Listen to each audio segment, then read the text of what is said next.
Mistaken identity. You'd hope by now that they might have been able to figure something out, at least, but no. It's a classic case of mistaken identity. It's like the child in the shop who is clinging to the wrong mum, or the undiscovered ancestry kit mix-up, or another mistaken identity situation that occurred to me. Did you hear the story about Her Late Majesty Queen Elizabeth II, who was mistaken for a commoner hiking in the Scottish Highlands? And I wonder, did those American tourists ever discover the truth as they told their story? Oh, we met these two hiking in the hills, and he said he'd met the Queen multiple times. He even said, "Oh, cantankerous old woman." And we took photos, and see, here's the photo. And did they ever discover that it was the Queen? What is it that leads to mistaken identity? It's either preconceived ideas, oh, we would never meet the Queen, would we? Or inadequate investigation, she was just a fine-spoken Englishwoman, wasn't she? Or both. This is the very last moment of Jesus' public ministry. What began so long ago with good news, the time has come, the kingdom of God is near, repent and believe the good news. That's chapter 1, verse 15. And then shortly afterwards, come, he said, follow me. What began way back there and then was followed by so much kingdom teaching, so many kingdom miracles, so much kingdom compassion, turning lives, we'd have to say, right way up. These years of public ministry now come to a close, though of course the main climax of the whole story is still ahead. It's the Tuesday before that dreadful, wonderful Friday. It's the final moment now for these enthusiastic but fickle crowds to be captivated by Jesus' teaching, stunned by his boldness, drawn by his authority. And I do think, isn't it amazing how quickly their attitudes to Jesus will change in just 3 days? Little can they guess that this is the very end of a phenomenal, once-off, never-to-be repeated, mind-boggling, heart-bursting, breathtaking ministry of revelation and power, unprecedented and unsurpassed. And they are the witnesses. How did John the Apostle put it? The Word became flesh and made his dwelling among us. We have seen his glory, the glory of the one and only Son who came from the Father, full of grace and truth. It's the very last moment in Jesus' public ministry. And so here's the puzzle. After all the argy-bargy that's happened earlier in the day, here in this imposing temple precinct, first there was a posse of religious bigwigs who had come to test him back in chapter 11, verse 27. Later, some Pharisees and Herodians in chapter 12. Then piling on some Sadducees. Finally, yet another teacher of the law. After all the argy-bargy on this tumultuous Tuesday, how is it that they somehow just can't seem to be able to crack the Sudoku? Who are you, Jesus? Who do you think you really are? Is it because they've investigated inadequately? Or is it because of preconceived ideas? Or is it both? Because even with the direct evidence right in front of them, those who ought to know so much better are badly, badly mistaken, while the crowds are just simply treating him like, I guess, religious entertainment. And they're entranced, but that's all. It is worth asking, how many people using just some evidence and logic and a little bit of imagination, how many people manage to figure out all by themselves who God's chosen, promised, uniquely commissioned Messiah is? How many people figure that out all by themselves? Let alone how that should impact our attitudes and change our lives. After a day of questions, now comes the question of the day. Mark 12, verse 35. While Jesus was teaching in the temple courts, he asked, "How is it that the teachers of the law say that the Christ is the son of David?" Now, in a way, there's an easy answer to that question. 1,000 years earlier, God had made some heavyweight promises to great King David, personal promises.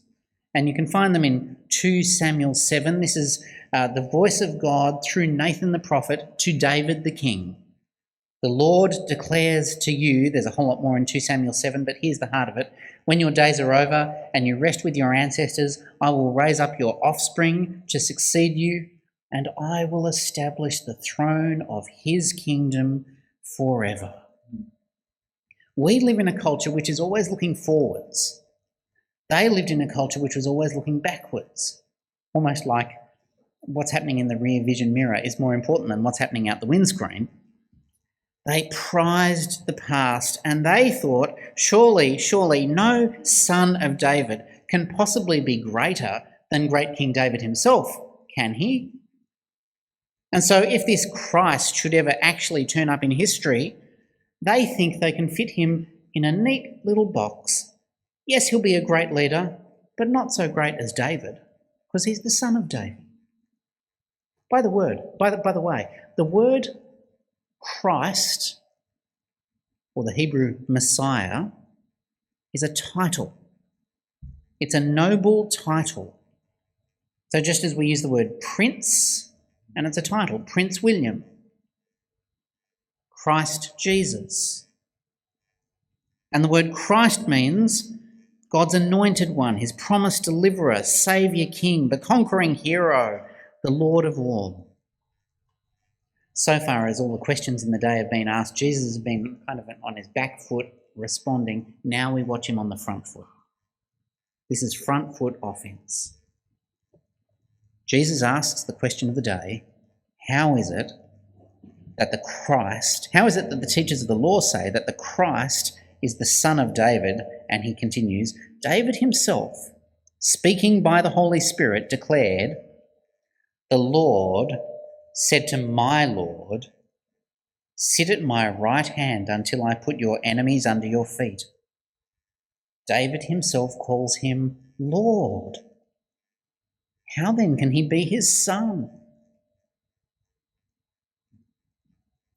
The quote there comes from Psalm 110. It's a grand coronation psalm. In fact, it's the Old Testament passage which is quoted in the New Testament the most times. It's a psalm of final victory, holy victory. And it's only a short psalm. If you go and look at Psalm 110, it pictures kings crushed and nations judged, and one solitary ruler lifting his head and seated at God's right hand as the eternal King of all, and actually also as the priest. The obvious puzzle is, how can the son of David also be the Lord of David? And Jesus just leaves the question dangling there awkwardly, as Mark does for us. Oh, you religious intelligentsia. If your neat box doesn't actually fit, then how will anyone possibly recognise the Christ when he comes? And the thing is, the only possible way for the Son of David also to be the Lord of David is if he is also the Son of the Most High God. the Word made flesh, permanently empowered by God the Spirit, the victorious pioneer and perfecter of our faith. That's the only way. If the teachers of the law dare to answer the question, if they have the guts to answer the question, they'll have to acknowledge the possibility that this future Christ, this future Lord, whom David foresees 1,000 years in advance, might actually be here now. Might actually be Jesus. It's so awkward. I'm guessing that those teachers of the law who are still listening in must be incensed. Jesus is determined that in just a few days' time, the final hostile, quasi-legal tussle between him and those who have been plotting his death will zoom in and hinge on this question of who he really is. When he eventually appears before the Sanhedrin, very late on Thursday night, running into Friday morning, there'll be accusation and accusation and accusation, and he refuses to answer any of it until the high priest asks him outright, "Are you the Christ, the Son of the Blessed One?" Chapter 14, verse 61. And calmly he says, "I am." Need they hear any more? That's all in a few days' time. For now, this open-ended, awkwardly dangling question simply hangs there unanswered, and I think anyone who hears Jesus must wonder, who does he think he really is? And how will we recognise the Christ? The question is posed and it's just sitting out there, and you have to answer. You have to answer.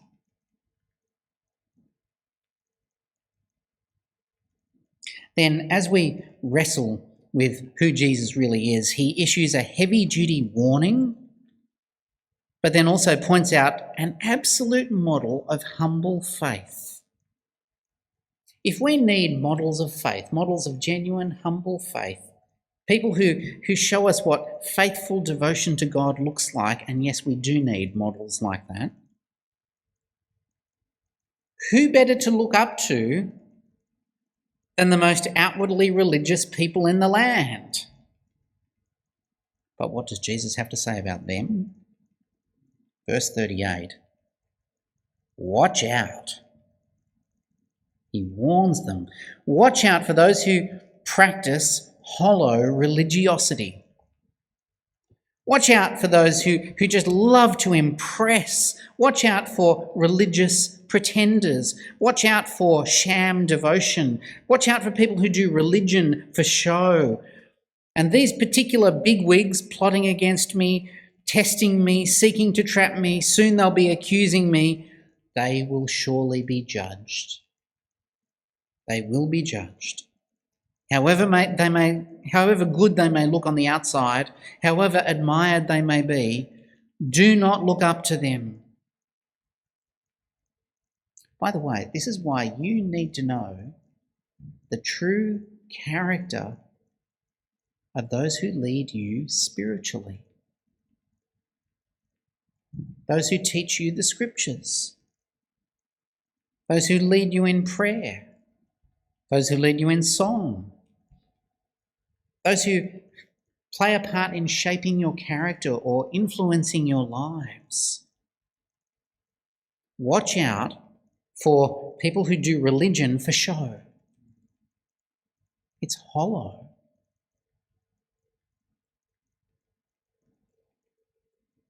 Jesus makes a comment here also about long prayers. There's nothing intrinsically wrong with long prayers. In fact, there's some excellent advice from the 17th century. It's come to us from the Puritans. The advice is pray until you pray. That is, pray until you're actually praying.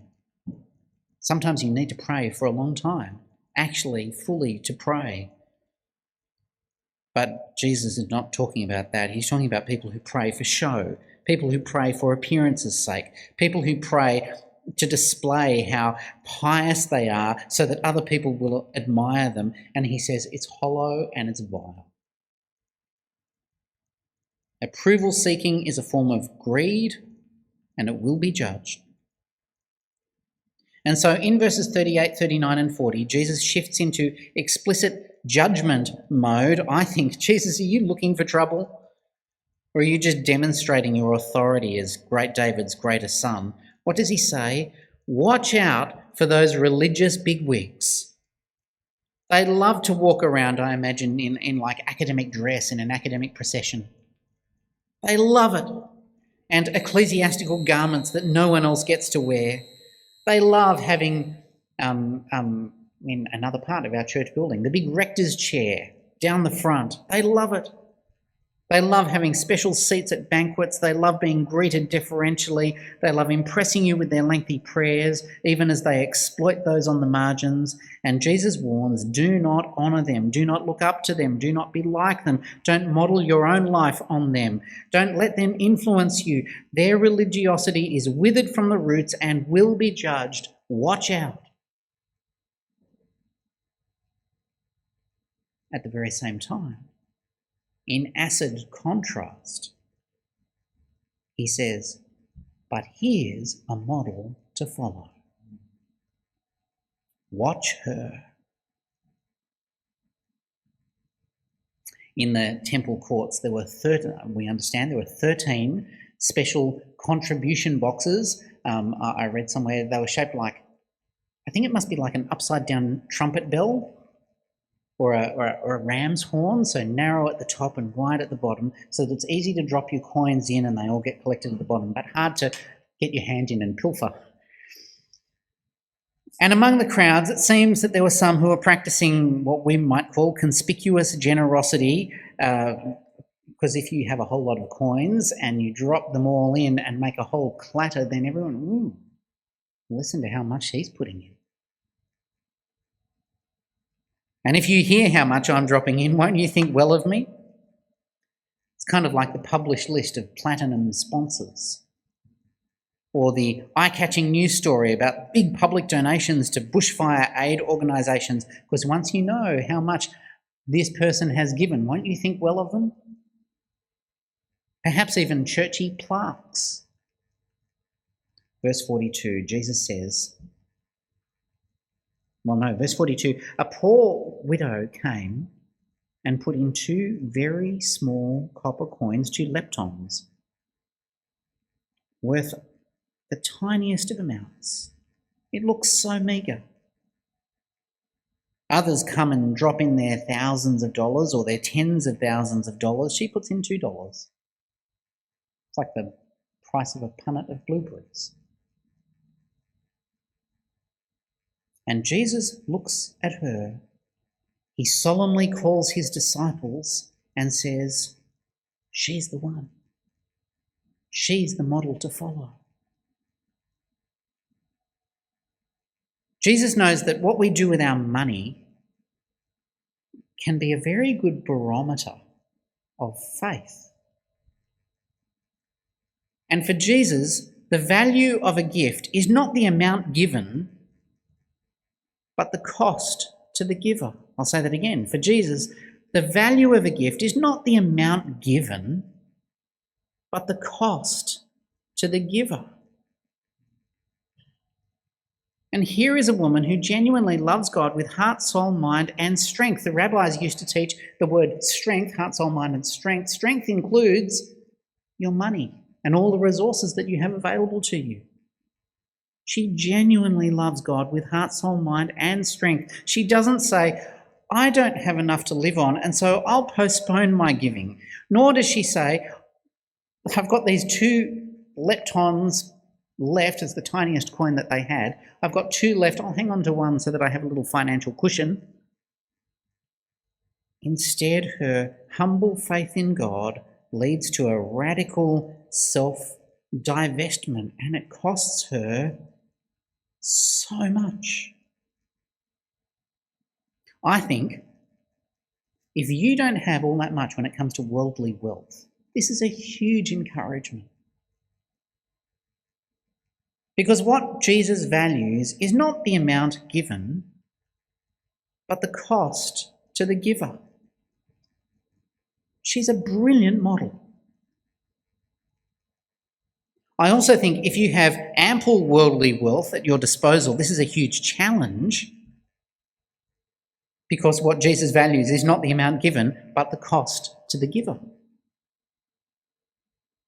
And he knows our hearts, he knows our needs, and he knows that the cost to the giver is evidence of genuine faith. I last preached this episode, though it was from Luke's Gospel, not Mark's Gospel, almost 13 years ago. I hardly remembered anything of what I said about this episode until I looked it up. But I do remember, almost word for word, a precious, quiet conversation that I enjoyed shortly afterward. Dear Warwick with his chirpy, quirky emails and his endless stream of selfless ministry support. Those of you who remember Warwick Simons, late husband of Roz, he died and was promoted to glory just about 4 years ago now. If you remember him, you might imagine his eyes twinkling as he approached me at the front of the aisle in our chapel there. And he said, "You know, Stephen, I have always thought that this widow's example meant that I should give until it hurts. But now I get it. I realise the real challenge is to go further and to give until it hurts no more." And I remember thinking, yes, you've got it. And then he said, with his Warwick impish grin, I even came up with a little graph. And he grabbed a service run sheet and he sketched this.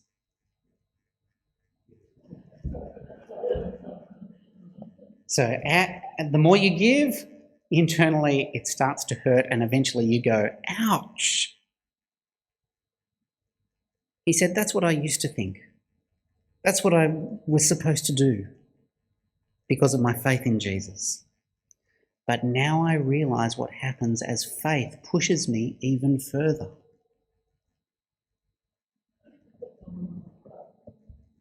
Give until it hurts no more.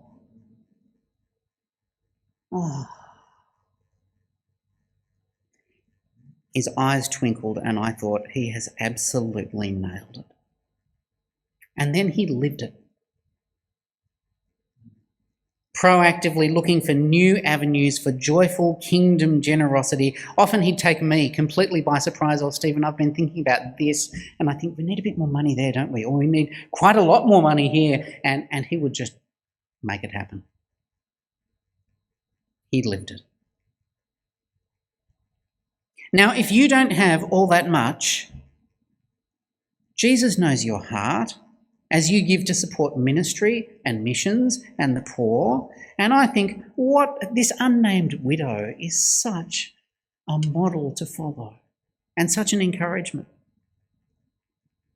If you have ample and you struggle to know where to direct it as part of your personal devotion to Christ, I can easily help you discover worthy extra projects both here at church and beyond here. I can easily help you. This morning I'll remind you, though, of just one very cool option right here at home. Our church budget this year allows for a part-time families outreach minister. It's a really exciting next step ahead.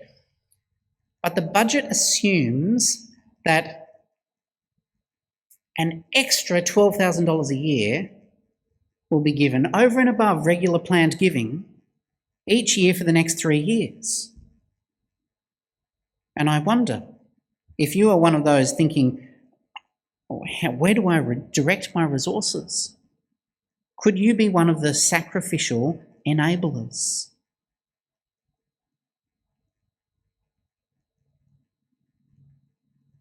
It's not the size of the gift, but the cost of the gift that Jesus values. Jesus knows what we do with money is actually a good barometer of faith, because wealth so easily ensnares my heart. And Jesus says, don't follow those pretenders. Don't follow the pretenders. And then his public ministry closes. If it's true that Jesus is the Christ, and the Son of David is also the Lord of David, and he is the Word made flesh, then he is worth all my devotion. Take my life and let it be consecrated, Lord, to thee. Take my moments and my days. Let them flow in ceaseless praise. We're going to sing those words right now.